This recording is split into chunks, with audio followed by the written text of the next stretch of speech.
I've always enjoyed unusual games, and one of the most unusual games I've ever played was D2. D and D2 were the brainchildren of Kenji Eno and his development group Warp. The first D was an FMV horror game that was released originally for the 3DO in 1995, and then ported to the PC, PlayStation, and Saturn. D2 was an exclusive for the Dreamcast in 2000, and was a horror game that combined several genres. Both D and D2 were games that succeeded at creating atmosphere, if perhaps at the expense of gameplay. While these games are quite archaic now in terms of gameplay and graphics, they were very effective for their times at creating a sense of tension.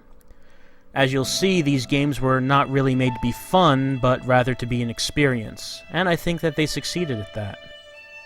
D and D2 are the first and third games in a series of games that don't actually have anything to do with each other. The second game in the series, called Enemy Zero, is one that I've never actually played, though I hope to in the future. Now, if these games don't actually have anything to do with each other, why would they be considered to be in the same series? Well, the connecting idea is that these games feature the concept of a digital actress.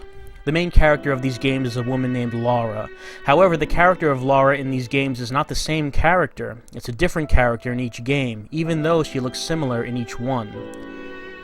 The idea is what you're seeing is a digital actress who is playing the lead role in each game, and each role is of a different character.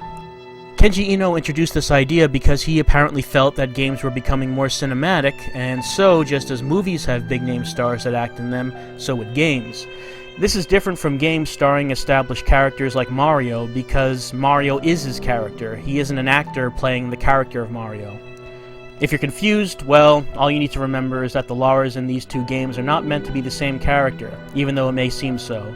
And if you think the idea of a digital actress is strange in the first place, then that's kind of a taste of what you might be able to expect from D and D2. And with that little explanation out of the way, let's play D.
The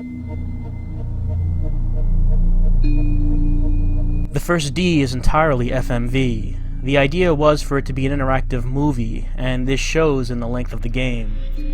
You have to beat it within 2 hours or else it's game over. You also can't pause or save your game. This is meant to be run through in one go. Now, since I really like the atmosphere of this game, I'm going to commentate mostly with subtitles during these videos, with some voice thrown in here and there. Now, let's get started.